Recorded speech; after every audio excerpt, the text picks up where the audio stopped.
Bueno, buenas tardes. Yo siempre, como vengo de una sensibilidad histórica, hoy hacemos historia. Estamos aquí en Fuenlabrada, en un momento delicado, difícil, pero yo creo que nuestra vocación desde la cultura y desde el arte es los retos, enfrentarnos a los retos y resolverlos, no quedarnos aprisionados en los retos. Por lo tanto, en fin, ya la sala está. Técnicamente es una maravilla. Yo quiero agradecer a los chicos que llevan todo el día montando el plató, es decir, que es un plató, ya lo tenemos, y esto nos va a acompañar pues, durante los próximos 6 meses y probablemente nos acompañe el resto de la programación del Centro Coreográfico María Pajés de Fuenlabrada, porque vamos a jugar con esta doble dimensión. Vamos a hacernos con lo que nos ha traído el COVID-19. Nos ha traído la digitalización, pero vamos a usar la digitalización para fijar el conocimiento coreográfico desde Fuenlabrada. Es decir, está bien, yo creo que nunca lo hemos pensado, pero bienvenido sea el experimento que estamos haciendo, ¿no? Entonces, el ciclo Pensar en la danza es un ciclo que empieza ahora y acaba en diciembre. Son varios encuentros, dentro de los cuales va a haber grandes otros momentos de la reflexión sobre la danza. Yo voy a dejar a María como moderadora y a los ponentes hablar, pero es decir, voy a decir lo que siento. Queremos que Fuenlabrada sea una ciudad de la danza y lo conseguiremos. Para ello invito a Mónica, que es la concejala de Cultura de la ciudad, para presentar el acto. Gracias, Elarbi. Hola, buenas tardes a todos y a todas, bienvenidos, bienvenidas. Y bueno, para mí es un placer estar hoy aquí porque siempre se lo digo a María y a Elarbi que este lugar, desde la primera vez que lo conocí, pues me parece un lugar mágico.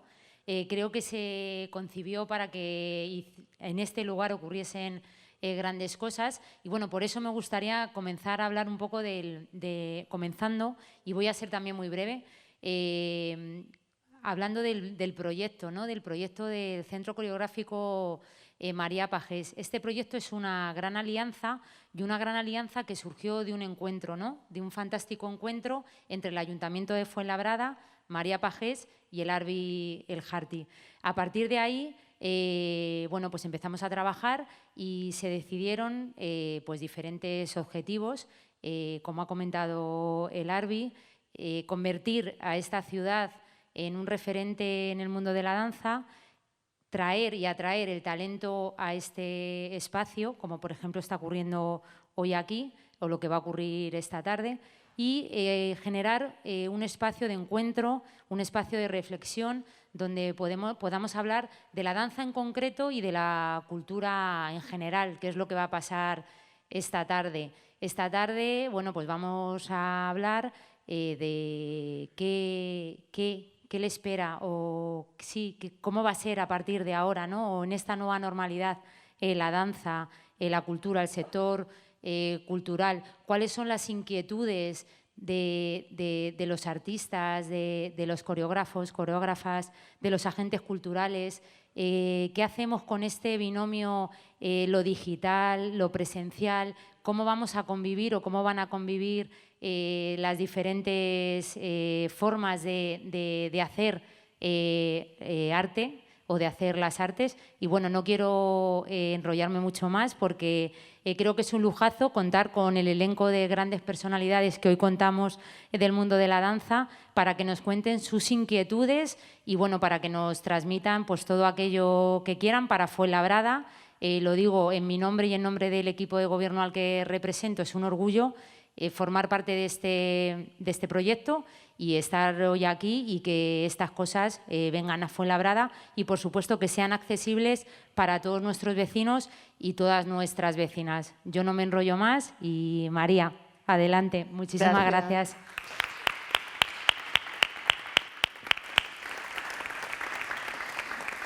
Gracias, Mónica. Bienvenidos a todos y muchísimas gracias por estar aquí. Quería hacer una breve introducción sobre el tema del que nos vamos a ocupar hoy y la intención y el por qué estamos hoy aquí reunidos. Un poco ya la avanza Mónica, que he pensado como siga, ya luego ya no tengo nada que contar. Pero bueno, sí, lo que creemos, yo creo que todos lo hemos pensado en este tiempo de pandemia y de confinamiento. Creo que la cabeza ha funcionado a grandes revoluciones y lo que se trata es ahora un poco que entre todos expresemos esas inquietudes y quizás demos algunas sugerencias, porque lo que tenemos claro es que hay que avanzar y que de estas tenemos que salir, aunque sea una gran crisis, con grandes ideas, que yo creo que la historia nos ha enseñado mucho de eso. Creo que estaría bien que hiciéramos un recorrido sobre lo que vamos a tratar, en la idea de que lo primero que nos surge a la hora de ir a ver un espectáculo de danza, lo que más visibilidad tiene probablemente sea el bailarín, la bailarina, el bailador, la bailadora, lo inmediato. Entonces vamos a hablar sobre esto, qué pasa con un bailarín cuando tiene que estar en un confinamiento, cuáles son,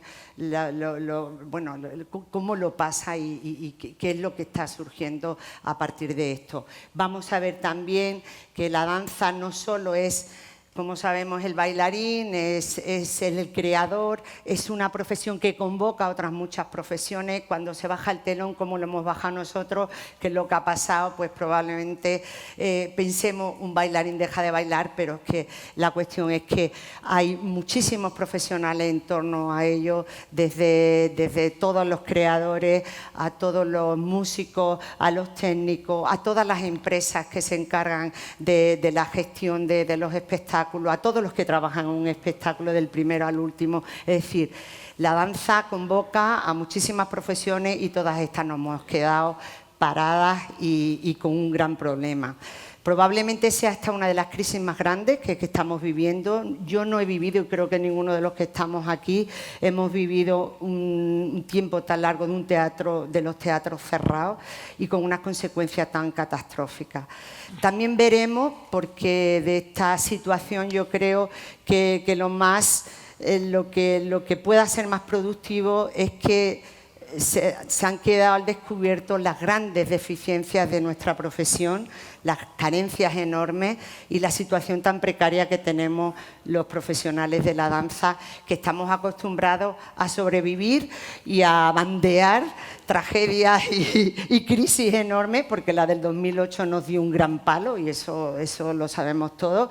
Estábamos levantando cabeza, pero esto ya ha sido un golpe bastante fuerte y hay que ver cómo vamos a reaccionar ahí. La cuestión de la digitalización, sabemos que ha sido una solución, pero vamos a ver si tiene otro cariz y qué otras cosas nos plantea esto. Y por último, pues cómo entre todos la cuestión cultural, sea de la danza o sea de la cultura en general, es una cuestión de todos. Es decir, aquí creo que el Estado tiene que situarse como responsable y dar soluciones. El Estado entendiéndolo por toda la sociedad civil, por todas las instituciones, desde la central a las comunidades, a todos los responsables de la cultura y por supuesto, a los creadores. Así que nada, vamos para ello a contar con este grupo maravilloso que nos acompaña, de amigos, de compañeros. Tenemos a Aida Gómez. Aida, bueno, ella está ahora en una situación que podemos decir que está aquí con un pie y otro en el Teatro del Canal, porque, como sabéis, es la directora de Madrid en Danza. Ella también ha dirigido Suma Flamenca como festival, pero Aida tiene una carrera larga y fructífera y maravillosa como bailarina. Ha sido primera bailarina del Ballet Nacional. Ha dirigido el Ballet Nacional desde 1998 al 2001.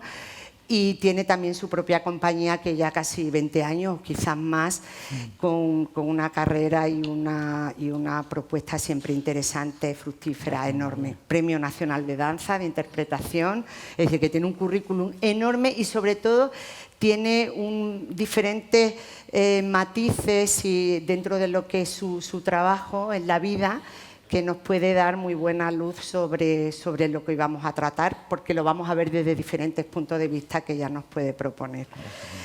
Bueno, decir que Aida yo la conocí cuando ella quizás tendría 12 años, yo soy un poquito mayor. Muy poco. Pero esa determinación de ella en las clases de Betty y esa seriedad, ¿no? Me pareció una niña muy seria y eso me llamó la atención. Yo creo que siempre las personas que nos vamos a dedicar a algo destacamos enseguida desde muy niños a cómo va a ser nuestro carácter. Y el de Aida os puedo decir que estaba clarísima desde que nos conocimos. Y enormemente feliz de que estés aquí, Aida. Gracias, María. Gracias. Bueno, aquí tenemos a Antonio Zoido. Él está aquí, pues bueno, por amigo, porque es el gran conversador, y él se nos presenta, a mí me hace mucha gracia, como especialista de asuntos generales, porque Antonio tiene mucho bregado, es una persona muy comprometida, su background es como filósofo. Te voy a decir esto porque me encanta, filósofo y escritor comprometido, pensador, licenciado en la Universidad Gregoriana de Roma y la Complutense de Madrid. A mí esto me encanta, creo que te da un cariz artístico magnífico. Pero él ahora está en una situación muy difícil, hermosa y comprometida, que es la de ser director de la Bienal de Flamenco de Sevilla. Yo creo que todo lo que tú nos cuentes hoy nos va a interesar muchísimo. Y bueno, es también autor porque es escritor, de importantes obras que nos han orientado mucho, Ni Oriente ni Occidente, viaje al centro de la cultura andaluza, La prisión general de los gitanos y los orígenes de los flamencos, Los hijos de Platón, y también coautor de Flamenco y Nacionalismo. Su obra yo creo que define muy bien a lo que es una persona comprometida y ese amor y esa pasión por el flamenco, por lo andaluz. Y bueno, gracias por estar aquí. Bueno, conversador, encantado. además, conversador que habrá que pararlo, porque sabemos que es un gran conversador. Tenemos a Antonio Ruz. Antonio es un gran coreógrafo y bailarín. Él también es Premio Nacional de Danza por la creación 2018. Empezó con el flamenco, esto a mí me encanta. Dime si es cordobés y eso imprime carácter. Y lo interesante de él es que dentro de poco ya tendremos a un coreógrafo que ha montado para el Ballet Nacional y también para la Compañía Nacional de Danza. Y esto ya nos da idea de la versatilidad de Antonio como coreógrafo, como bailarín, con su propia compañía. Él también trabaja y colabora con Sasha Waltz en Guest y en Berlín. Y bueno, y tiene... Yo creo que todos tenemos en la retina la obra Electra, como una de las grandes obras que está en el Ballet Nacional y que bueno, ha sido una de las grandes aportaciones tuyas. Bueno, tu formación como bailarín en el Ballet de Lyon, en la Compañía Nacional de Danza. Y creo que es hermoso eso de ser bailarín de una compañía y luego ir a montar una coreografía. Un sueño, es un hecho sueño, realidad, yo creo, claro, de todo. claro. Y con ese sueño pasamos a Rubén, porque otro sueño realizado. Aquí tenemos a 3 premios nacionales que están muy ligados al Ballet Nacional, como tú ahora, que bueno, el Ballet Nacional es un reto importantísimo. Y Rubén, a Rubén lo conocí cuando se presentó una audición al elenco joven de la Compañía Andaluza de Danza, y hay que decir que también desde chico se veía, ya destacaba por muchas cosas y por esa nobleza en las cosas que hace. Yo creo que eso es muy hermoso tuyo y ahora te toca un papel importante. Podemos decir que dentro de poco hará una obra en el Ballet Nacional que se estrenará, que es La Bella Otero. Eres Premio Nacional también de interpretación y bueno, has dirigido el Ballet Andaluz, y has hecho obras muy, muy importantes. Y bueno, creo que también habiendo sido bailarín del Ballet Nacional, ahora eres director del Ballet Nacional, has tenido tu propia compañía con la que seguirás seguramente cuando acabes tu periplo en el Ballet Nacional. También nos da ese cariz de lo que pueda ser y opinar sobre la problemática que hoy vamos a afrontar. Mil gracias por estar, Rubén. Gracias, María. Y tenemos a Claudia Morgana. Aquí tenemos una parte del sector importante, el asociativo. Ella es gerente de FEDET, que es la Federación Estatal de Compañías y Empresas de Danza. Tiene un proyecto muy interesante que es Dance from Spain, es decir, que ha puesto en marcha desde FEDET esta promoción exterior de la danza. Eres licenciada en Derecho y bueno, junto con Antonio, ellos van a estar implicados en el curso de experto universitario, que es el máster que hemos puesto en marcha con la Carlos III y que vamos a iniciar desde el centro. Así que mil gracias por estar aquí. Y bueno, yo quiero que aquí habléis vosotros, porque Larvi ya me está mirando y me está diciendo, me está transmitiendo que es hora de que entremos ya en materia. Y empecemos con esta idea sobre los intérpretes de la danza. Lo que significa este parón a nivel físico. Todos tenemos en la cabeza la idea de que un bailarín o una bailarina, hay esa idea romántica de que cuando se sube al escenario se transforma y por arte divino y por influencia divina baila. Y no sabemos o no caemos en general, quizá a veces esto es bueno para deshacer las cosas y hacerlas llegar más directamente, pero sabemos que detrás de un bailarín, de una bailarina, hay un trabajo enorme que podríamos comparar con un deportista de élite, que podríamos pensar que es una disciplina férrea, militar, a la que nos sometemos porque es la única manera de domar a ese cuerpo y que ese cuerpo pueda transmitir con belleza y esa aparente facilidad una coreografía. Pero ¿qué pasa en este confinamiento? ¿Qué es lo que nos pasa cuando no podemos, tenemos que parar, pero se ponen al descubierto, como decíamos, las carencias? Es decir, un bailarín, una de las grandes preocupaciones que tiene en la cabeza, y corregirme si no es así, es ¿dónde voy a ensayar? ¿Qué sitio me alquilo para poder ir a ensayar? Sabiendo y asumiendo la responsabilidad absoluta de su forma física. Porque en realidad a un bailarín le exigimos excelencia cuando está sobre un escenario, como se la exigimos a los deportistas que van a un mundial y queremos que ganen. Pero ¿qué pasa con un bailarín? Se las tiene que bregar y tiene que sobrevivir en esta situación y resolver. Es decir, que en esto tenemos que pensar y tenemos que buscar soluciones. Pero empecemos, no sé, Rubén, tú que tienes ese doble cariz de ser bailarín por ti mismo y tener que dirigir a lo que es una compañía. ¿Cómo ha sido esta situación? Bueno, yo como intérprete, cuando entré en confinamiento, bueno, lo primero, la preocupación que yo creo que no solo los bailarines hemos tenido, yo creo que cualquier persona normal hemos visto que se han metido a hacer rutinas de gimnasia. Pues imagínate un bailarín que pierde sus 7, 8 horas de formación diaria, que entras en confinamiento, que te puedes dedicar un poco a hacer una rutina, una clasecita de ballet, poca cosa, porque en casa uno tiene 50 metros, otro tiene 80, otro, tenemos poco sitio y los que dedicamos también al flamenco no podemos molestar a los vecinos. Sí, sí. O sea, puedes hacer muy poco y claro, al cabo de los 5 días pues empiezan a venirte los dolores de las lesiones que has tenido anteriores. Entonces yo me enfrenté pues a dolores que de repente, lesiones antiguas que me iban saliendo por parar de repente.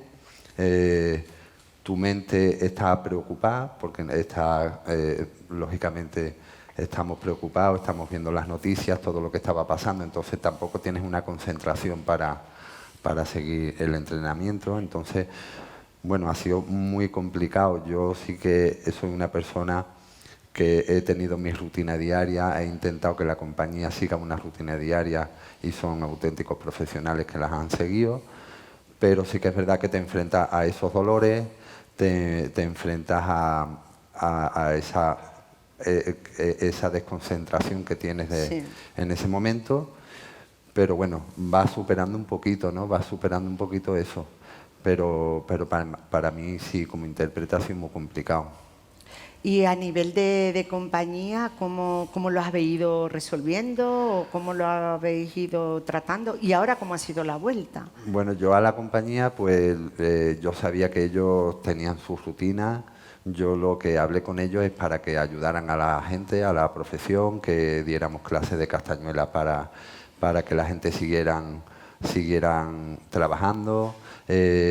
Otra persona pues daba clases de escuela bolera un poquito, otro daba un poquito de clase de ballet, pero sí está con la gente de la calle también para que todo el mundo pudiéramos seguir un poco las rutinas diarias, ¿no? de trabajo. Sí. ¿Y en tu caso, Aida, o cómo has ido resolviendo? O también a la hora también de preparar el festival Madrid en Danza. A ver, bueno, como bailarina, igual que Rubén, Sí. yo creo que todos, ¿no? Al final dices, bueno, esto va a ser 15 días, me va a venir hasta bien, porque yo tenía una lesión también ahí complicada, pero claro, te das cuenta que la lesión ya supera los 15 días y yo tampoco estaba muy concentrada, cada familia ha pasado como ha podido, los que nos han rozado gente en el hospital, los que no, bueno.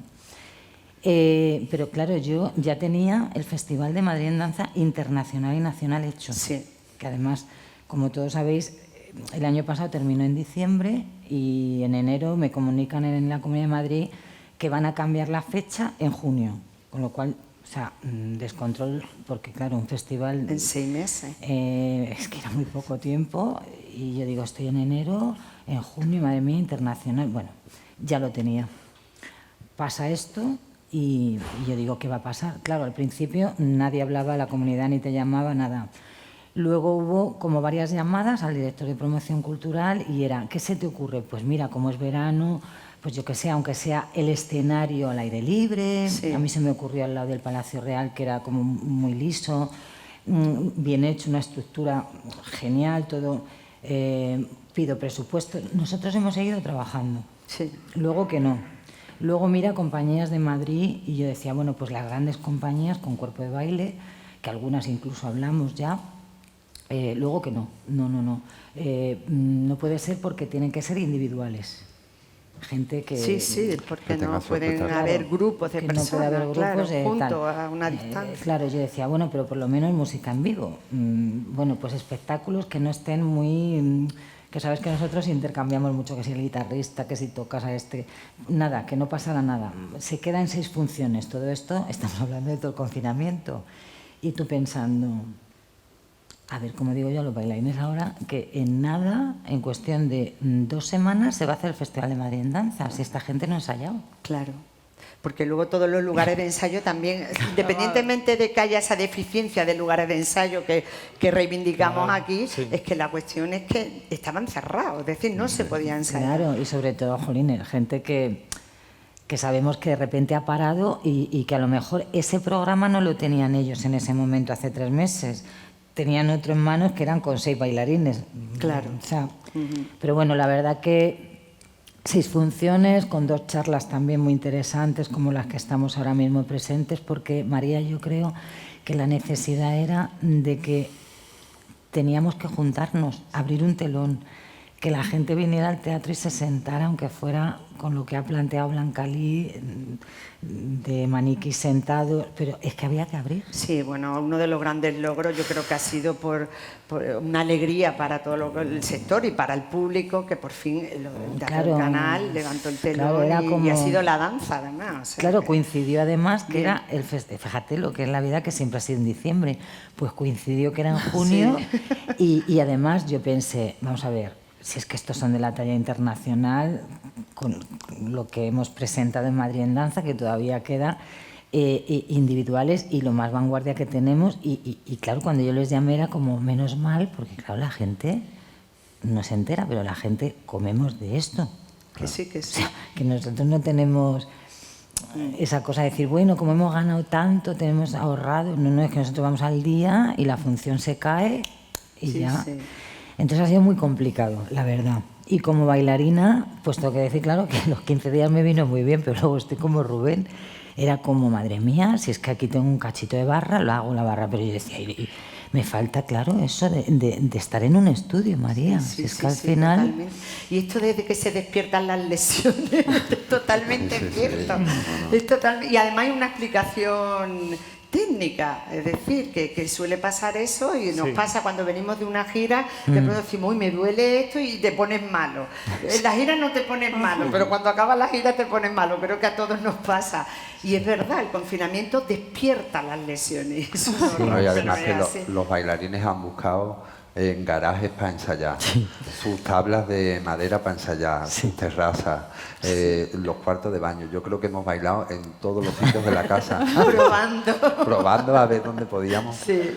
Pero... Bueno, Antonio, tú que como director de la Bienal, que para montar esta Bienal ya sabemos lo que te habrá tenido que costar, ¿qué nos puede contar? Hombre, es que a nosotros el confinamiento, vamos, el estado de alarma, nos vino precisamente en el momento en que acabábamos de cerrar toda la programación, de pedirle a la gente su conformidad, o sea, ya nos la habían dado, y entonces cuando, bueno, se deshace todo. Y sinceramente, claro, tenemos que recordar que entonces teatro cerrado, ahora ya hemos ido viendo cómo esto ha ido evolucionando, pero entonces aquello era, vamos, yo sinceramente, lo primero que pensé es, esto ha terminado con cosas con miles de años, como es el teatro. Sí.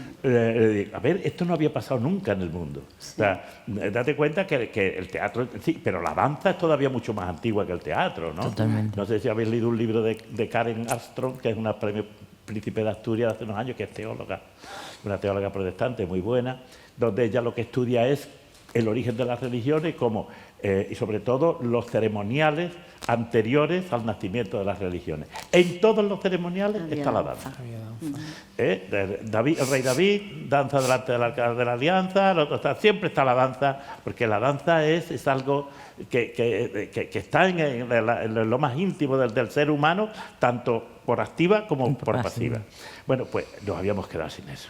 Y entonces también, de repente empezamos a pensar en toda clase de... Hombre, yo no bailo, pero yo decía, Dios mío, ¿cómo van a hacer toda esta gente, ¿no? Claro. Y los llamaba y todo el mundo pues estaba, lo que dice Rubén, ensayando en tal sitio. Alguien tenía casas más grandes, otros más pequeños, otros no sé cuántos. Yo nada más que sinceramente me preocupé. La Bienal, por otra parte, es un acontecimiento flamenco, pero en el que, como sabéis, predomina la danza. O sea, ha sido la Bienal la que de alguna manera, y ese es nuestro orgullo, ha elevado el baile flamenco a la categoría suprema de la danza, a ponerla en igualdad de condiciones con cualquier otra danza. Entonces, yo decía, vamos a ver, y lo que se me ocurría es, por un lado, preservar el caché, porque como habéis dicho, os habéis quedado con una mano atrás y otra adelante. Ante todo, esto se tiene que hacer de cualquier manera. Lo haremos en streaming, lo haremos no sé qué, lo haremos sin gente. Yo decía, bueno, si lo hacemos no presencial, bueno, Sevilla tiene un gran patrimonio artístico. Bueno, pues pondremos los espectáculos, por ejemplo, en el Salón de Embajadores del Alcázar, nos ahorramos montar escenario, montar no sé cuánto, o sea, también nos ahorramos en parte, y esto lo metemos por televisión y que la gente vea, pues bueno, bailar, tocar la guitarra, o hacer lo que sea, pues en esos espacios, en la antigua Cartuja Santa María de las Cuevas, en fin, ya empezamos a pensar en escenario y tal. Y ya después lo que me quedaba, una vez que esto tuvimos que ir cambiando, porque ya después se abrieron los teatros, empezamos, bueno, vamos a ir otra vez a lo presencial, pero claro, ya nos habían quitado dinero, en fin, las partidas disminuían porque había que hacer frente a otras cosas, y así todo hemos logrado salvar la vida. En todo ese tiempo, yo que no bailo, que es lo que me he dedicado pues a llamar por teléfono a todo el mundo, a darle ánimo, a decir que a ver cómo podíamos, que íbamos a salir, y en fin, y así ir así hasta que hemos logrado presentar. La semana pasada presentamos toda la programación, que prácticamente la hemos salvado. Qué bien, qué bien. Y tú, Antonio, a nivel creativo y en contacto con todos los bailarines con los que estás, los proyectos, ¿cómo...? Eso ha sido para mí un poco lo más difícil, ¿no? El echar de menos tantísimo esa cotidianidad de nuestro trabajo, ¿no? El compartir con bailarines. Yo he vuelto ahora al estudio, por suerte, y siento que he vuelto como a mi hábitat natural, ¿no? Es como de repente tengo vida, me levanto por la mañana con ilusión, y ha sido duro también ver que mis bailarines, aunque yo tengo una compañía independiente, que eso tiene también otras connotaciones, los bailarines lo han pasado muy mal. Han tenido una incertidumbre enorme, han perdido muchísimos bolos, y un bolo para un bailarín independiente es pagar el piso. Sí. O sea, la mitad del alquiler de un piso, podemos decir. Entonces, yo he estado muy preocupado por ellos también. Aparte de echarles de menos, pero he estado preocupado por ellos. Y lo que ha pasado en esta pandemia es que ha puesto a todo el mundo por igual. Da igual ser un bailarín de la Compañía Nacional, del Ballet Nacional, de una compañía independiente, privada, más pequeña, más grande. Éramos todos lo mismo, estábamos todos bloqueados. Y yo he intentado moverme en un cortijo en Córdoba de mis padres con el suelo así, pero ha sido duro. No tenía, muchas veces no me sentía creativo, no me sentía inspirado. ¿Verdad? Y tampoco quería forzarme a crear y que saliesen fantasmas que no quería ver quizás en ese momento, ¿no? Porque había días complicados también. Entonces me he dejado estar, y cuando he querido crear también he hecho mucho trabajo de mesa, que he aprovechado. Sí. El otro día hablaba con Rubén, ¿no? Nos ha dado muchísimo tiempo a leer, a estudiar, a investigar los futuros proyectos que tenemos, que en ese sentido sí que lo he agradecido, incluso el parón. Pero como decía Aida, a los 15 días yo tengo una lesión de rodilla, y la artrosis en realidad cuando paras te duele todo mucho más, ¿no? Entonces se enquilosa el cuerpo y ha sido un poco extraño, la verdad. Pero bueno, aquí estamos para tirar para adelante, y parece. Lo que sí tendremos que tener cuidado, porque ¿cómo ensayáis ahora una pregunta que todo el mundo se hace, porque creo que no lo hacemos todos? O sea, ahora cuando ya volvemos a un estudio, ¿cómo vamos a ensayar? Es decir, esta cuestión de mascarilla sí, mascarilla no. Es que también, como ha ido todo dando tantos tumbos, es verdad que... ¿Cómo estáis ensayando? Nosotros nos mandaron las guías del INAEM, basándonos en la guía de deportes y la guía de sanidad, donde Joaquín y yo creamos la del Ballet Nacional, los ballets nacionales. Pero claro, cuando yo vi la guía de desescalada, de cómo nosotros podíamos ensayar, me daba mucha pena, porque claro, un ballet nacional tiene salas de 300 metros cuadrados, donde nosotros podemos mantener una distancia de 6 metros, porque el bailarín suelta una adrenalina, que nosotros tenemos que guardar una distancia superior a una persona, a una distancia de 1,5 metros. Como. Sí. Entonces, claro, hemos hecho 2 grupos de mañana, 2 grupos de tarde, dejando la sede en un máximo de 20 personas, pero claro, yo me ponía a pensar lo que era una escuela privada, una escuela que no tiene 300 metros de estudio, que no pueden tener 4 personas de limpieza y después otras 4 personas de limpieza, porque todo lo tienes que limpiar, tiene que salir un grupo, volver a limpiar. Entonces me daba mucha pena eso, ¿no? de que es muy difícil para las escuelas privadas seguir esa línea, ¿no? El ballet, pues claro, tiene otro tipo de condiciones y incluso para nosotros es difícil, porque un ballet con 47 bailarines, donde tengo que ensayar con 12 bailarines en una sala, otros 12 en otra, lo que digo allí ya no me acordaba allí, lo que digo allí ya lo he cambiado el paso y lo he puesto de otra manera. Sí. Es un poco complicado, pero ahí estamos. Pero por lo menos estamos. Y tú, Claudia, ¿qué nos puedes decir sobre este aspecto del bailarín, del intérprete, de las dificultades? Nosotros, bueno, yo quería señalar una cosa, porque entiendo la parte física, ¿no?, y artística, que es muy dura estar parado por los dolores y por la falta de espacio y demás.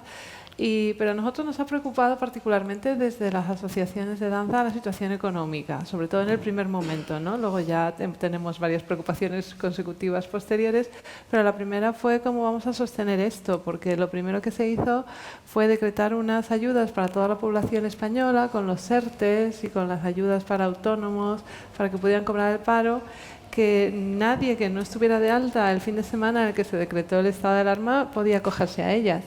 Y nosotros entendimos que el Gobierno no lo había hecho con mala intención, sino que sencillamente no se imaginaban, aunque deberían haberlo sabido, porque en los trabajos del Estatuto del Artista se les explicó cuál era la situación, Pero ellos no lo hicieron voluntariamente para dejarnos fuera. Pensaron que toda la población estaba protegida con esta medida y hubo que hacer un trabajo de concienciación con los ministerios que tuvieron, la verdad, bastante cercanía y hubo una interlocución muy rápida para que cambiaran aquello y se sacara el Real Decreto 17-2020 de 5 de mayo, que es el que reconoce por primera vez en la historia el paro para artistas que no estaban de alta el día que...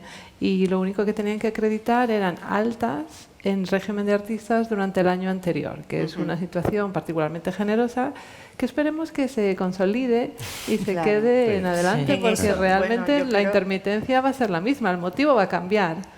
Quizá no sea por otra pandemia, pero la intermitencia de la profesión va a ser siempre la misma.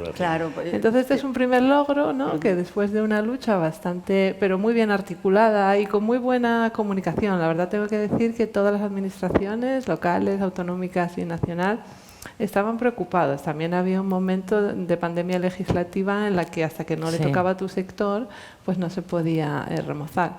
Queda gente fuera todavía, los técnicos, por ejemplo, porque esto que se consiguió en el Real Decreto es solo para artistas, pero todos los técnicos, los distribuidores, algunos coreógrafos que eran autónomos, o sea, todavía ha quedado gente fuera, pero esta primera protección del artista y este reconocimiento del paro es una buena noticia. Bueno, esperemos, como bien dices, que esto nos sirva y sea la lección para que se afiance, porque lo que está claro, esto que ya has comentado tú, que estamos comentando desde el principio, en el momento que se deja de bailar, de hacer una función, se cancela una gira, sabemos la de artes que ha habido que hacer y aplicar para poder una fecha pasarla a otra, que a veces era posible, otras veces no era posible. En la compañía hemos cancelado una para luego llevarla a otra fecha que se ha tenido que volver a cancelar. Es decir, la cuestión es que cada vez que nos hace una función, todo un grupo de personas más o menos numerosas y a veces muy numerosa, se queda sin cobrar. Y esto es algo, esta intermitencia que ahora está saliendo a flote y de la que nunca aquí en España se ha hablado, pero que en Francia, como sabéis, forma parte de lo cotidiano y totalmente integrado, totalmente resuelto, aquí no se resuelve. Entonces, es el momento de que a lo mejor el estatuto del artista ya se aplique, porque si ya está hecho, ya tiene que entrar a funcionar. Eso va a ser más largo, pero que se consolide, sí, porque el Estatuto del Artista influye con muchas con leyes y afecta a varios ministerios distintos, o sea, no es un solo documento que ya está. Pero lo que se ha conseguido ahora de reconocer el paro para los artistas sería muy bueno que se consolidara para siempre. Claro, porque es verdad toda la cuestión aquí, que ya pasaríamos a este aspecto, casi detrás de cada bailarín o creador o de creadora o bailarina hay una empresa. Nosotros funcionamos así, es decir, todos los que estamos aquí, y eso lo sabéis, de alguna manera cuando hemos querido afrontar nuestro proyecto creativo tenemos que hacernos empresarios, tenemos que ser autónomos, tenemos que hacer una empresa, tenemos que contratar y asumir personal. Y este aspecto tampoco es muy conocido. Me acuerdo que cuando nos preguntaban al principio del confinamiento, bueno, entonces ahora ¿qué haces tú? Pensar en cómo vas a hacer esto, cómo vas a hacer lo otro. Digo, mira, es que en realidad lo que estamos pensando es cómo salvamos la empresa, porque es a lo que realmente estamos dedicados, cómo toda la compañía, todos los que estamos en la compañía vamos a seguir sobreviviendo.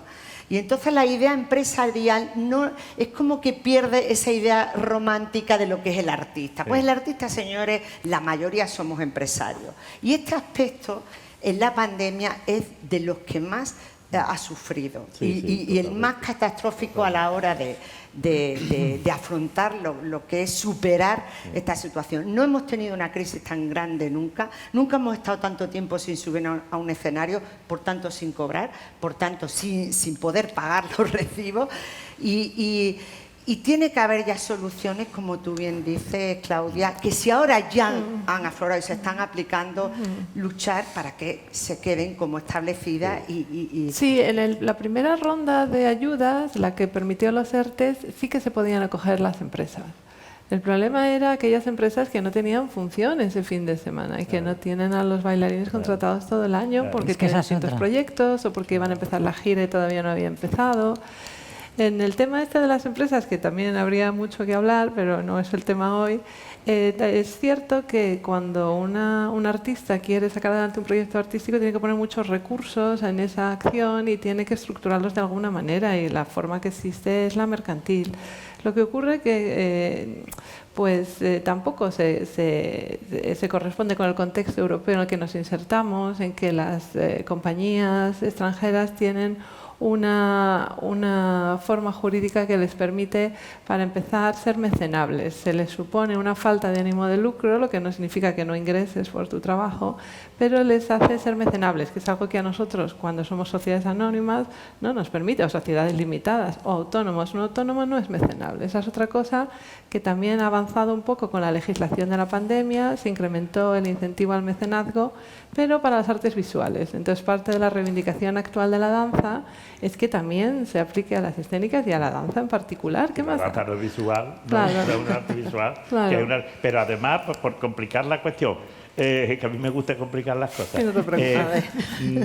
Sí, bueno, esto es el estado general, pero no podemos olvidar una cosa, y aunque sea más para Andalucía que para otros territorios. Desde el siglo XVIII, Andalucía es una tierra que vivió de la fiesta. Por allí no pasó la revolución mercantil ni la revolución industrial. Nació el toreo a pie porque tenía que nacer. Nace la Academia de Olavide porque tiene que nacer. Nace todo esto y las fiestas se hacen negocio, pues porque no había otra manera. Es decir, la fiesta andaluza es negocio desde el siglo XVIII. ¿Qué es lo que pasa con esto? Que hay, por un lado, muchos profesionales, pero hay una población muy grande de semiprofesionales. Y en el flamenco sobre todo, donde un palmero no suele ser un profesional. Hay muchísima. En Jerez, ¿cuánta gente es semiprofesional en Jerez y vive del flamenco en Jerez? Y entonces esta gente sí que se ha quedado, pero bueno, yo creo que, por ejemplo, lo último que acabas de decir sobre lo del mecenazgo, es decir, buscar eso de que, porque no son propiamente, en muchos casos, esa semiprofesionalización no se trabaja por ánimo de lucro, o solo por ánimo de lucro. Se trabaja para ganar un poco de dinero, pero también porque haces algo que te gusta, ¿no? Que forma parte de tu vida, que te llena la vida, ¿no? Sí, pero ¿no? eso sería... Y eso hay que buscar también todas esas soluciones, Claro. porque si no, esos pueblos, esas ciudades medias, van a ir muy mal cuando se presenten cosas como esta, ¿eh? O sea, Lebrija, por ejemplo, y con esto acabo, pero en Lebrija, por ejemplo, que tiene un colectivo gitano muy grande, siempre ha habido dos clases de gitanos: los que eran del campo, como se decía, y los que pertenecían al campo del flamenco, los que eran flamencos. Bueno, hace 40 años no había una seguridad social en ninguna parte, pero resulta que los gitanos del campo de Lebrija, con otros muchos, forman el sindicato de los del campo, el sindicato de los jornaleros, y el sindicato empieza a reivindicar y le empiezan a dar. Bueno, cuando empezó la pandemia, los gitanos del campo tenían estaban cubiertos, y los que no estaban cubiertos eran los flamencos, teniendo grandísimos intérpretes y que se encontraron con una mano atrás y otra delante. Claro, pero entonces aquí... Perdóname, María, sí. nosotros solo podemos defender que se cubra a aquella gente que cumple con la legislación laboral vigente en España. Yo no te lo estoy diciendo a ti, digo que es que hay que tener ya las comunidades autónomas y sobre todo el gobierno de Andalucía, el otro, todos, vamos, es decir, que no me estoy refiriendo a uno en concreto, esto tienen que empezar a tenerlo en la cabeza. Sí, pero nosotros estamos hablando de profesionales. Sí, lo que pasa es que el bailarín, yo porque también lo tengo cercano, no porque ahora me toque, pero sí lo tengo cercano, las nuevas generaciones que no se han enfrentado nunca, pues lo tienen difícil también para poder ahora enfrentarse al trabajo. Pero tienen 20 años. Pero todos los bailarines o todos los profesionales que ya han pasado una tras otra, que no han estado protegidos nunca, que se han tenido que buscar la vida, que tienen ya una edad, están muy tocados en estos momentos. Están muy tocados porque están casi pensando dejar apartados, porque se ven que con 40 años casi no tienen nada,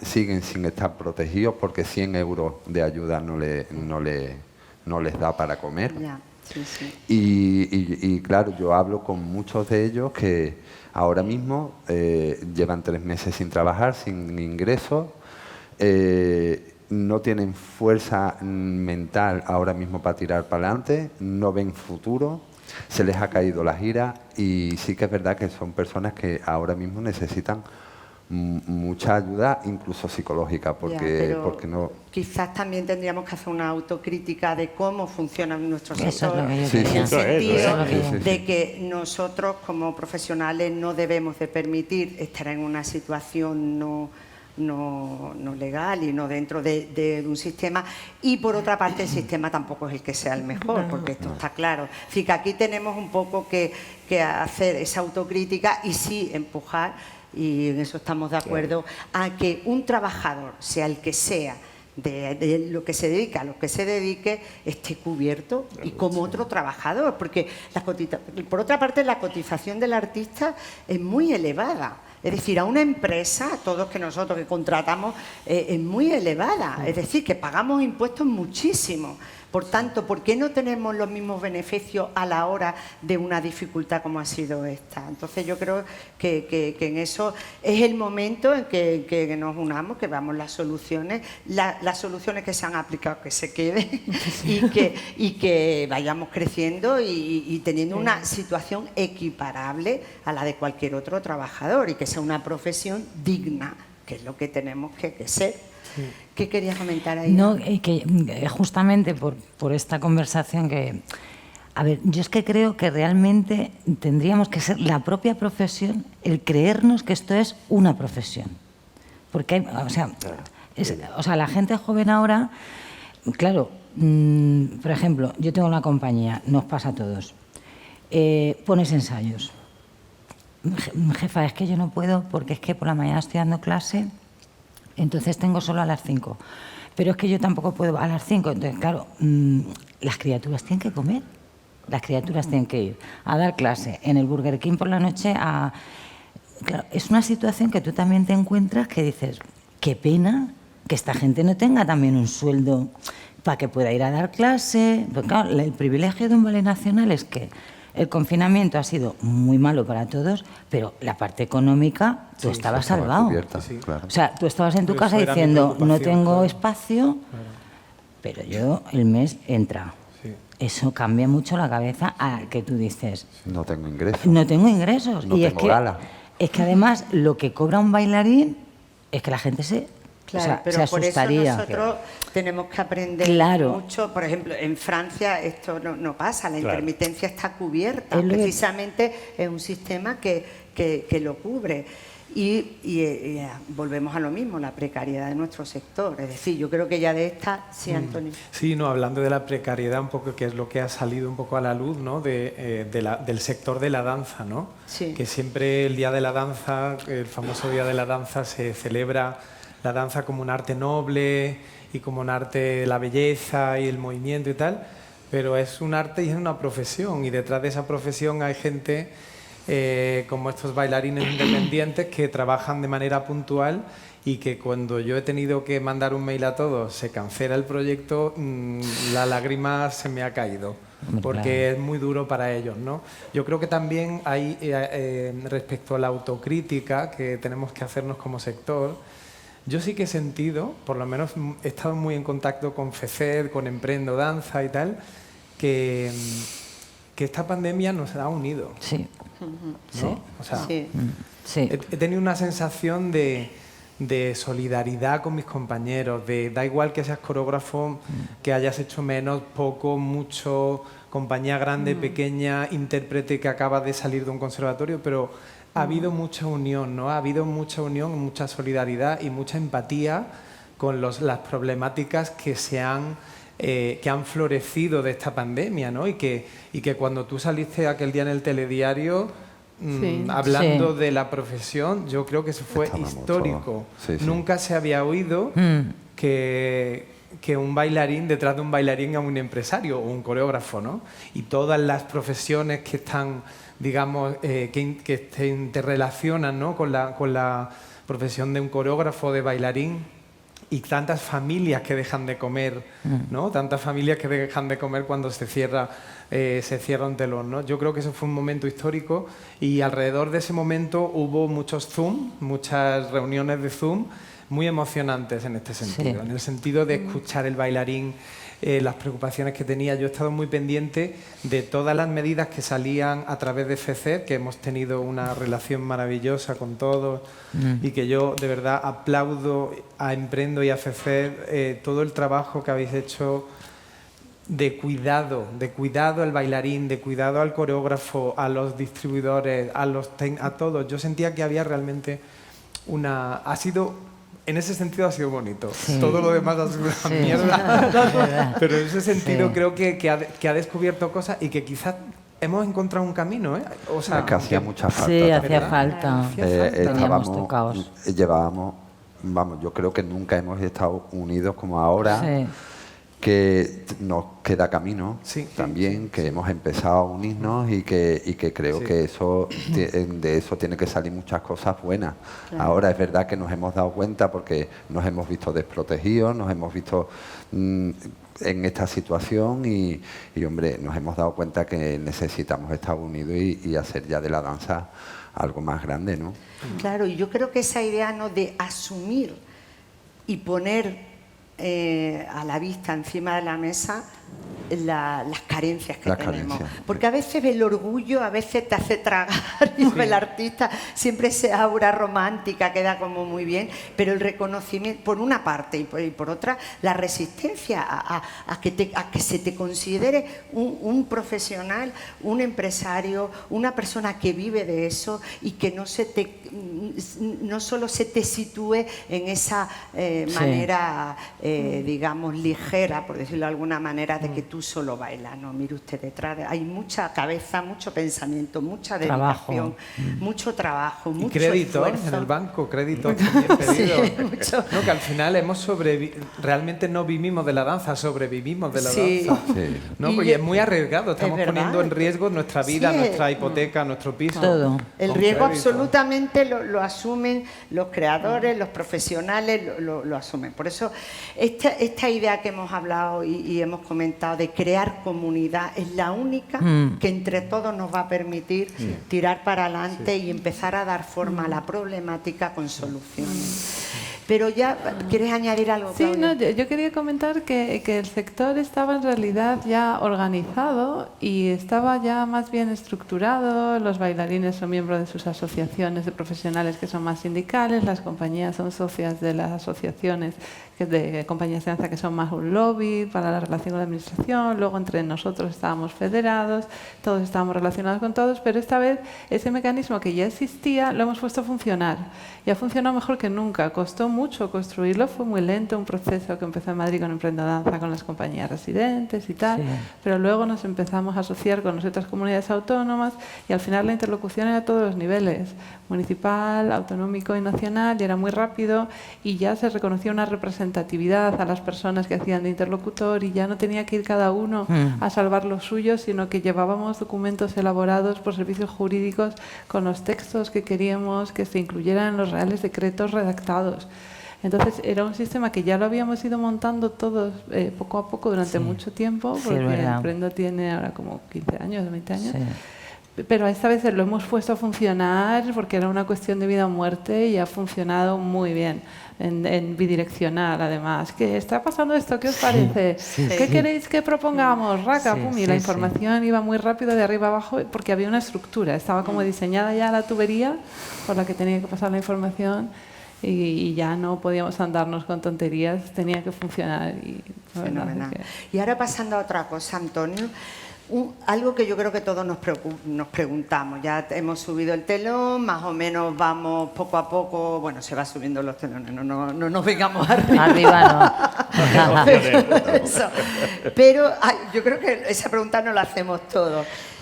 ¿El espectador tiene miedo de ir al teatro? ¿El espectador, o sea, con lo que nos cuesta que vayan al teatro, con lo que nos cuesta que no un teatro, esto va a repercutir en que el espectador, sin el cual todo esto no tiene sentido, tiene miedo de... Yo, sinceramente, creo que no. Lo que pasa es que, y por lo que estoy viendo, conforme se van levantando los telones, yo creo que esto ahora hay que ser sinceros y reconocer, como hemos reconocido otras cosas, que es que en España hay muy poca afición al teatro.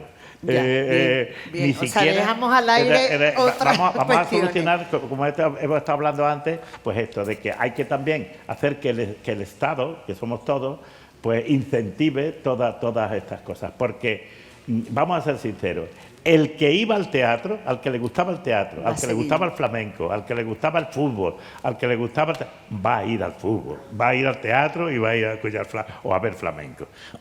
¿Qué es lo que pasa? Que desgraciadamente la danza o el baile o el toque pues tiene muchísimos menos espectadores, menos aficionados, llamémoslo así en términos generales, que el fútbol o que otros grandes espectáculos de masa.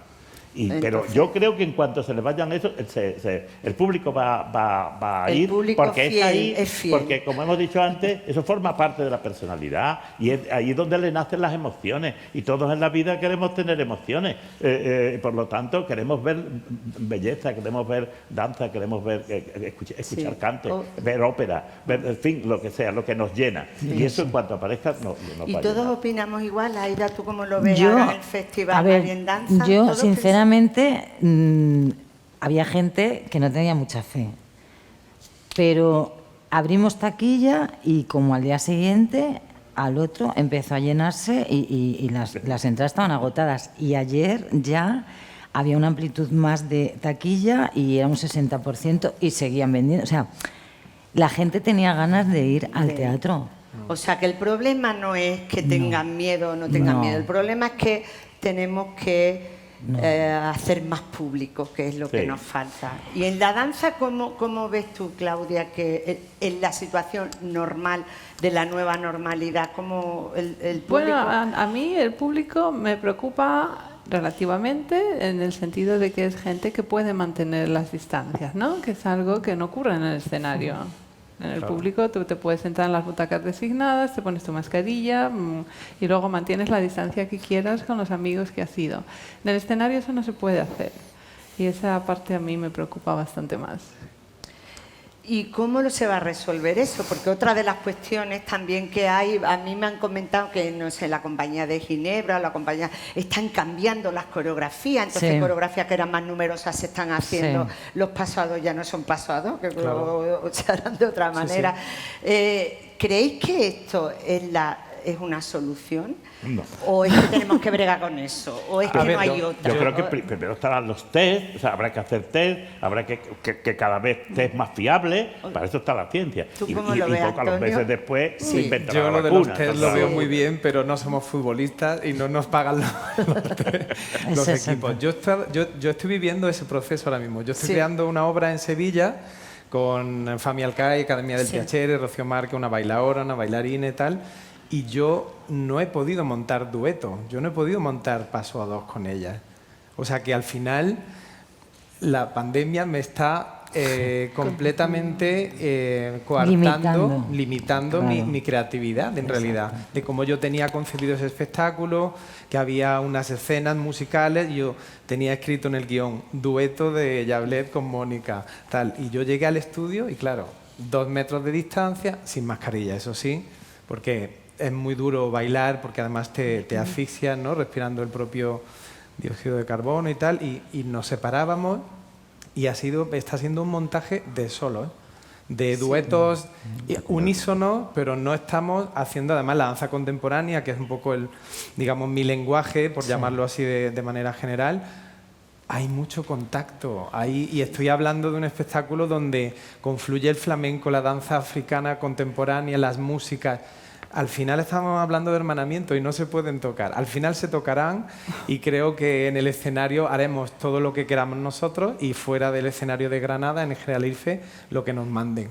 Pero sí que al final le voy a meter un dueto pequeñito porque yo no puedo más con esa limitación. Pero hablando un poco, porque es verdad que al principio hemos pensado que cuando llega el confinamiento ha habido como una reacción generalizada de tirar de la tecnología. De alguna manera queríamos seguir mostrándonos, de alguna manera ha surgido esta generosidad, por llamarlo de alguna manera, de muchos creadores de mostrar sus obras a través de Internet, con los miles de sistemas. ¿Cuántos vídeos nos han pedido que hagamos, madre mía de mi alma, que ya no sabíamos dónde hacerlo? Y ha habido como esa necesidad, ¿no? De Antonio, como lo ves? Bueno, tú has hecho un montón, porque todo lo que has hecho ha sido... Pero es verdad que ha habido esa reacción espontánea. Pero esto tiene dos caras. Por una parte, bien. Por una parte vemos que la tecnología nos ayuda. Por una parte vemos que hay esa posibilidad. Por una parte se va a desarrollar quizás a caminos infinitos. Pero no hay un miedo, por lo menos no todos tenemos el miedo de que... Porque lo que está claro es que no puede sustituir una presencia audiovisual a través de una pantalla, nunca va a sustituir a la danza como arte viva que es. ¿Tenemos este miedo de que esto pueda pasar? Rubén, ¿tú lo ves que esto puede pasar? Yo creo que el espectáculo tiene que ser los teatros y que el público lo disfrute, es donde llega. La danza además es una cosa que hay que vivirla justo en ese momento, no a través de una pantalla. Sí que, por ejemplo, en el Ballet Nacional hemos hecho, por ejemplo, para una gala para el Día Europeo de la Música, pero para celebrar una gala, ¿no? Y lo hemos disfrutado con todo el mundo. Además tampoco podíamos ir a los teatros en ese momento para celebrarlo.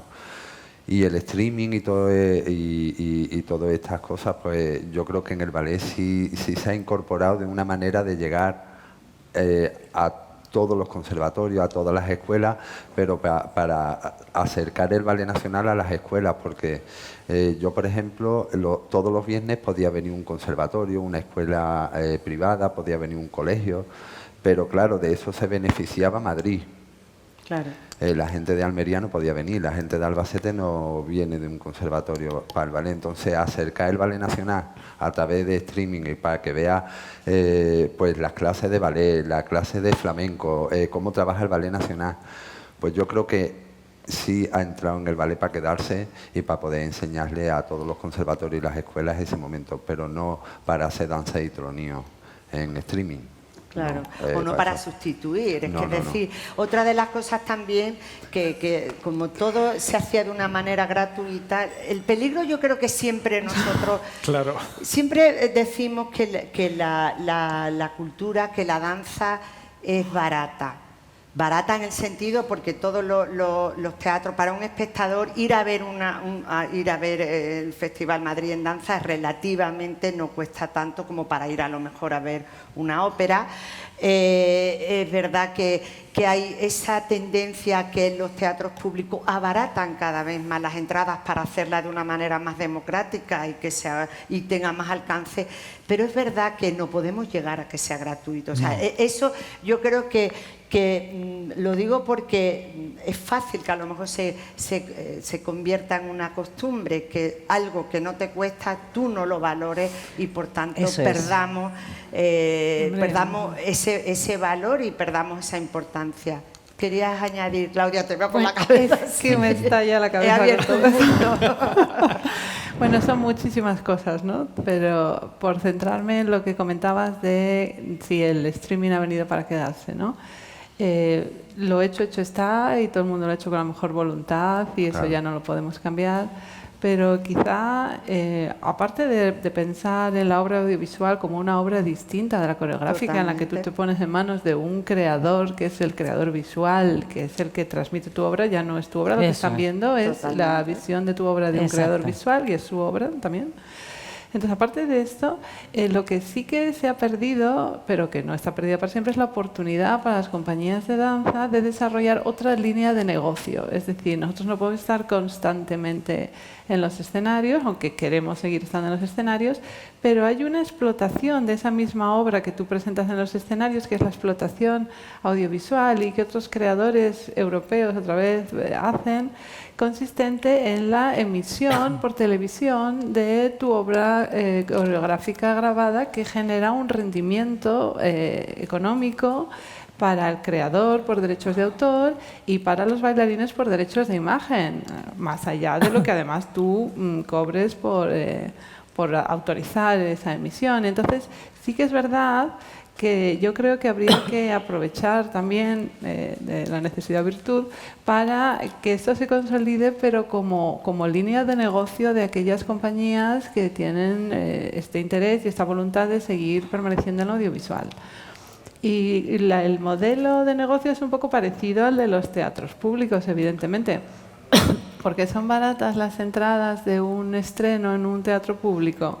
Pues porque la diferencia entre lo que cuesta y lo que se paga lo aporta la administración, pero no lo aporta de forma fácil, lo aporta en forma de una subvención que la compañía de danza tiene que pedir para hacer la producción para poder luego venderla más barata por debajo del precio real de coste, y este precio, la diferencia entre lo que cuesta hacer una producción y el precio por el que se vende es lo que se subvenciona. Entonces, esa ya es otra complicación que no es ahora el caso. En lo audiovisual yo creo que deberíamos aprovechar para convertirlo en una de las líneas de negocio paralela a la de la exhibición, a la de la formación y a todas las otras actividades que podemos tener. Pero mira, yo aquí quizá tenga que objetar, no es fácil entrar. El mundo del audiovisual Claro, es otro mundo. no. Sabemos que los derechos de autor de un coreógrafo no están reconocidos en una obra audiovisual, eso no está reconocido en una obra audiovisual, y sabemos que quizás surjan otras nuevas formas de trabajo. Existía el videodanza, que estuvo una época muy en boga y luego dejó de estar. Pero es verdad que es complicado el mundo audiovisual. Creo que todos tenemos experiencia en lo que ha sido que digan, vamos a grabar tu actuación y no hemos visto ni un euro de lo que ha sido. Es decir, entrar en ese mundo, sobre todo porque está mal acostumbrado, creo que nos va a costar. Sí, pero se abre y habrá que luchar. Hay una parte en que es culpa nuestra. Una de las primeras iniciativas que hicimos nosotros con la pandemia, hicimos varias. Hicimos una en la que les pedíamos a los espacios de programación pública que les estaban solicitando vídeos a las compañías, que teniendo en cuenta que eran espacios públicos con un presupuesto público de programación, que programaran esos vídeos a cambio de una remuneración, que no pidieran el vídeo como una cosa simpática entre colegas, yo te pongo el vídeo y lo ve más gente porque va en mi canal, no. Como yo tengo que programar y tengo estos recursos y además hay que inyectarlos en el sector, porque lo que tú no inyectes en forma de caché lo vas a tener que inyectar en forma de subsidio. Pues es mucho más digno darle a la gente ese dinero por emitir su vídeo que luego por otras cosas mucho más tristes, ¿no? Y uno de los primeros cursos que hicimos para todos los socios de la Federación fue con el director del Departamento de Artes Escénicas de SGAE, para que explicara cuáles son las fórmulas y las formas que hay, el derecho que ellos tienen cuando se reproduce una obra suya en streaming y online. Y tenemos un seminario que está grabado, lo tenemos a disposición de todos, donde nos explicaron porque realmente sí tenéis derechos y realmente sí tenéis que cobrar, y que en algún caso haya habido alguna mala práctica o que la obra esté mal registrada y entonces a ti no te dan lo que te corresponde. Todo eso son cosas con las que hay que empezar a crear un conflicto que puede llegar incluso hasta los tribunales, porque ahí hay una cantidad de dinero muy importante que le corresponde al creador. Ya, pero la obra audiovisual no está reconocida el papel de coreógrafo. Pero tu obra, como la obra emisión escénica, de tu obra, como obra escénica. No, la emisión de tu obra, la emisión de una grabación de tu obra, sí que tienes derecho a cobrar por ella, y de hecho la entidad de gestión recauda por ello. Bien, bueno, yo añado, sinceramente, yo estoy sentada, ¿no? En el festival siempre me siento, y yo creo que el público también tiene que aprender a no grabar. O sea, es que es como... No, es que parece esto Japón y China, ¿sabes? Que es como... Claro, vamos a ver, es que es tu imagen, es que de repente luego tú no puedes ver eso que nos pillan de un lateral, tu coreografía, que es que te la matan. O sea, que es todo en general, ¿sabes? Está como... Madrid en Danza, por ejemplo, ahora se hace streaming, que lo ha hecho la Comunidad de Madrid. Bueno, se ha negociado con los artistas y tal. Y claro, también había un problema porque decías, a ver si se va a cortar en mitad, porque claro, esto es nuevo ahora mismo, ¿no? Y está muy bien, pero tú una obra de danza en directo, es que está el público contigo. O sea, por mucho que empiece esto a empezar a que sea una línea, el teatro en directo es el teatro. Claro, eso o sea, es eso no puede, o sea, no podemos por ahí sustituir, porque el público está dentro también de ti, Claro, ¿no? En claro. lo que se forma ahí no es lo mismo estar en tu sofá y con la pinza viendo, no es lo mismo. No, pero a todos nos gusta ver en la cadena Mezzo, por ejemplo, las obras del Sí, Netherlands sí, que sí, no está han muy pasado bien. por aquí, Sí, está en muy cuanto bien. las estrenan. Evidentemente luego, si lo pillamos de giro, si podemos ir a Holanda, Sí, pues sí, también está lo muy bien. hacemos.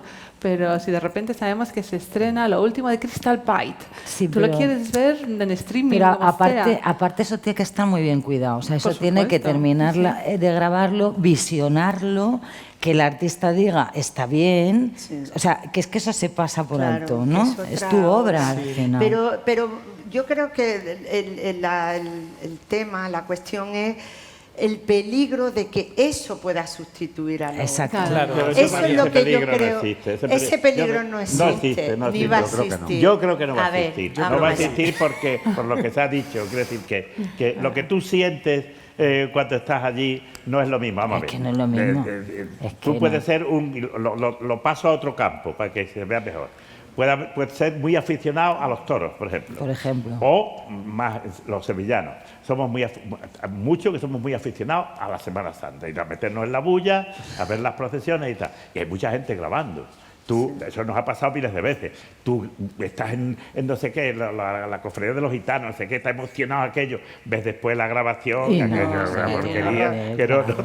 Entonces, ese sentimiento nada más que lo puedes tener en directo. Ahora, yo estoy contigo. Otra cosa es que, quiero decir, aunque si no puedes ir a una plaza de toros y hay un torero que te gusta, una corrida que te gusta, la puedas ver por televisión, eso no pasa nada. Pero siempre que puedas, irás a la plaza de toros, o irás al campo de fútbol, o irás al teatro, o irás a ver la Semana Santa en vivo y en directo. De que sí. Muy bien, Antonio.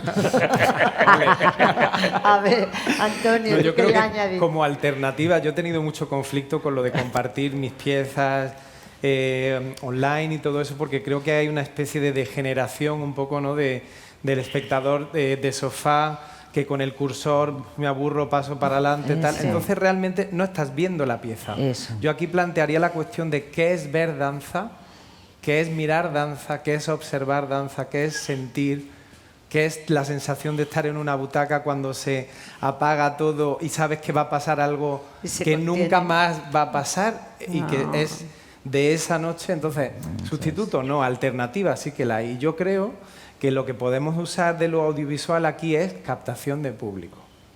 O sea, hacer piezas audiovisuales con una dirección de cine, ¿no?, con una incluso Sí, una profesional. obra artística, Porque una obra artística, claro, una cosa es que graben una pieza de danza con 3 cámaras y otra que haya realmente una dirección y un concepto audiovisual. De esa manera creo que la danza puede incluso llegar a personas que no se la imaginaban. En el caso de la danza contemporánea Sí, o sí. del flamenco, ¿no? Puede llegar a público que no te imaginas y que a lo mejor despertamos las ganas de ir a un teatro luego. Claro. O sea, que le podemos dar la vuelta en ese sentido, quizás. Pues tenemos que La- aprovechar la lo película bueno. Sevillanas de Saura, De Saura. pues elevó a las sevillanas. Las sevillanas valen una cosa Es y verdad, anda por casa. es verdad. Y sin embargo. Es verdad, claro, es verdad. claro. Recorrió el mundo Sí, entero. sí, es pues verdad. a eso tenemos que aspirar. Bueno, a ver, ya para ir terminando, creo que, como ya hemos expuesto aquí ampliamente, esta pandemia seguramente lo que nos ha dejado ahí es ver que las instituciones se tienen que implicar, que tienen una responsabilidad, que solo no podemos, que la idea del pacto de Estado de Cultura que tanto se habla es fundamental y es necesaria, que la danza es una parte de nuestra cultura que tiene no solo los responsables en quienes se dedican como profesionales, sino que forma parte de una sociedad civil, de unas instituciones, y entre todos tenemos que empujar para que ocupe el lugar que se merece, para que resuelva sus problemas, que son muchos, y para que tenga pues esa profundidad, ese reconocimiento a todos los niveles que se merece. Yo creo que aquí ya, ¿qué os parece si tenemos alguna pregunta que hacer? Este público estupendo que tenemos, muchos profesionales, veo. A ver, Antonio, o algún comentario. ¿Tenemos micrófono? Sí. A ver, está bien que participéis cuanto más mejor, que si queréis comentar algo. Solo deciros en este último apartado, yo creo que estábamos confundiendo dos artes muy diferentes, que es el videodanza y todo lo que conlleva la danza hecha en cine, como ha dicho Antonio. Son dos cosas que ahora se han mezclado por la necesidad, pero que son dos cosas paralelas completamente. Bien. Pina Bausch hizo una consagración de la primavera histórica y vayas a un teatro o no vayas a un teatro, estés como estés, ponértela y disfrutar de ese trabajo coreográfico de Pina y de ese otro artista, como tú bien has dicho, que lo ha grabado, lo ha montado, claro. Le está dando otra oportunidad a nuestro arte y otro camino que no tiene ni que pisarse, ni que son dos cosas muy diferentes. Muy diferentes, complementarias. Pero yo quería preguntaros a todos si mereció la pena bailar. ¿Os mereció la pena bailar? ¿Os merece la pena bailar? Sí. ¿Por qué os merece la pena bailar? Muchas gracias. Bien, entonces tenemos a nuestro moderador que nos dice... Pues a ver, yo creo que la danza yo creo que es una de las artes, como tú bien dices, que más nos representa al ser humano como ser humano. Lo vemos desde un niño chico cuando es muy pequeño, no sabe ni andar, ni hablar, y enseguida oye algo y tiene una reacción en el cuerpo. Yo creo que es una de las artes más próximas al ser humano. Y tener el privilegio de poderlo hacer parte de tu vida, yo creo que claro que te merece la pena, no solo bailar, sino vivir. Siempre merece la pena. Sí. A mí también me hace vivir y me hace ser feliz. O sea, yo no he hecho otra cosa. No se hace otra cosa en mi vida que bailar. O sea, que es lo que me hace feliz y ojalá esté en mi cuerpo durante muchos años, ¿no? Aún con las lesiones, ¿verdad? Aún con el dolor de cadera. Además, yo creo que la danza humaniza, ¿no? O sea, hay un momento que todos empezamos porque nos gusta y porque, como decía, ya somos serios cuando somos pequeños. Pero yo creo que no solo el COVID, es que llevamos pasado mucho con la danza. O sea, nadie sabe que se va a meter en la danza y va a ser millonario, ni va a ser famosísimo. Es algo que yo creo que todos vamos evolucionando, vamos buscándonos, cumplimos años, estamos cada vez con más lesiones.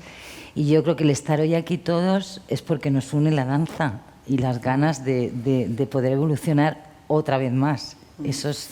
Creo que yo es lo siempre más le digo a mí, bueno, por ejemplo, hoy en el calentamiento de la Compañía Nacional, les he dicho al final, agradecer a vuestro cuerpo de dejaros bailar un día más, ¿no? Y creo que hay que quedarse muchas veces cada día de un ensayo o incluso en una fiesta, ¿no? En algún sitio que puedas bailar, que puedas moverte, que puedas expresar con tu cuerpo, ¿no?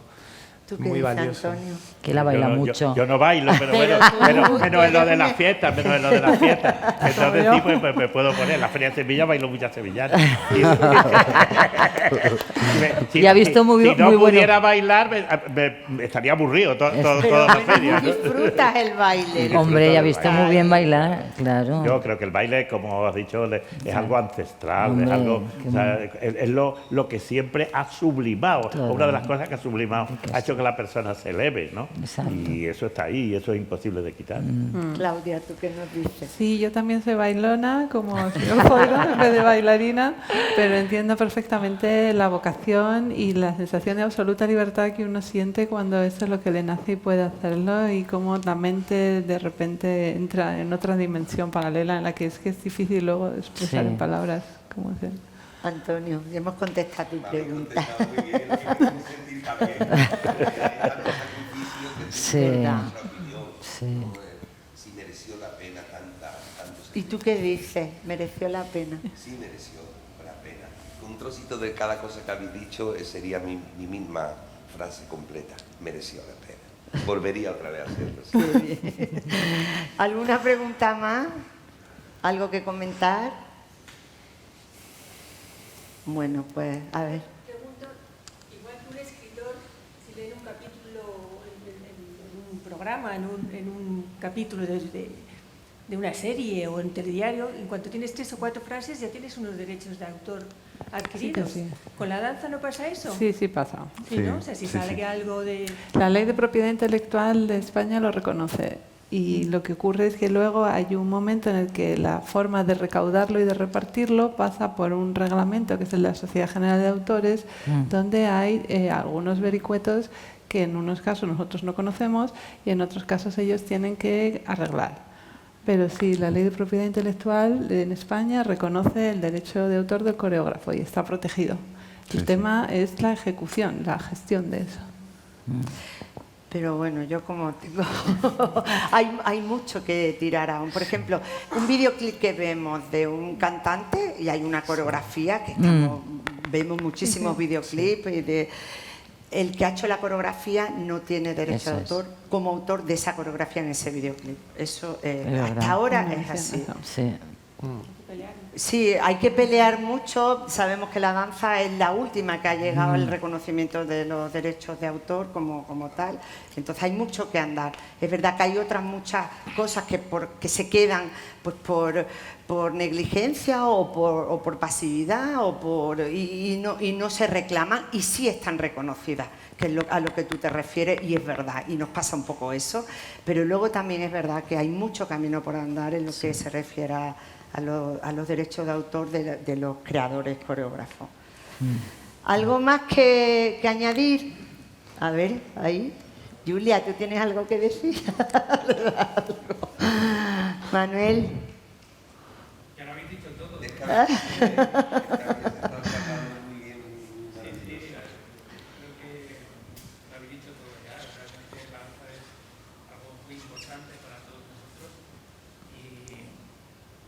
Simplemente deciros que, bueno, gracias por este encuentro y nada, yo creo que lo habéis dicho todo ya, ¿eh? Habéis pasado por todo. Bueno, nos queda todavía mucho que decir, nos quedan 6 meses. Quizás queda una reflexión, ¿no? Para todo esto, que es que esta forma de unidad, ¿no? Esta oportunidad que nos da la pandemia para unirnos, pero todos, de verdad, ¿eh? O sea, no solamente en un sentido, en otro, sino tener más sentido asociativo, ¿no? y generar un poquito más porque al final es la unidad, o sea, es la unión de todos lo que nos da la fuerza frente a la política o frente a la...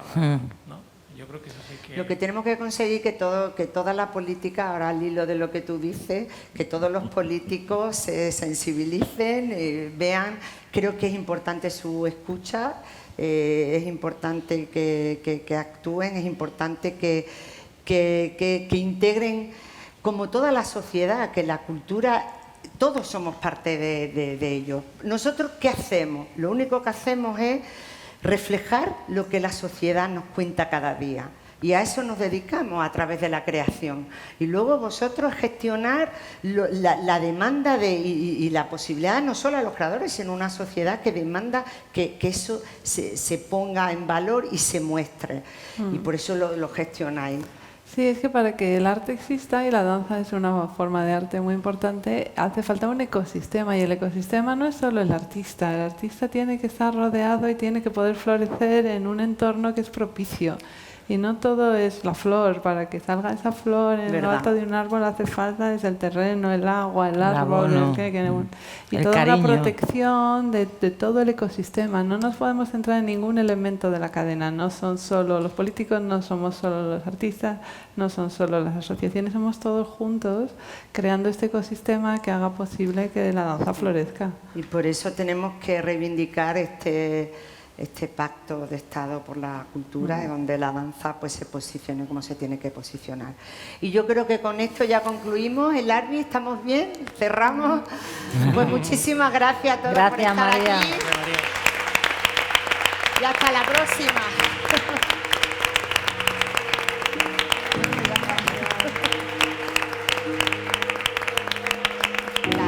Gracias, María. Gracias.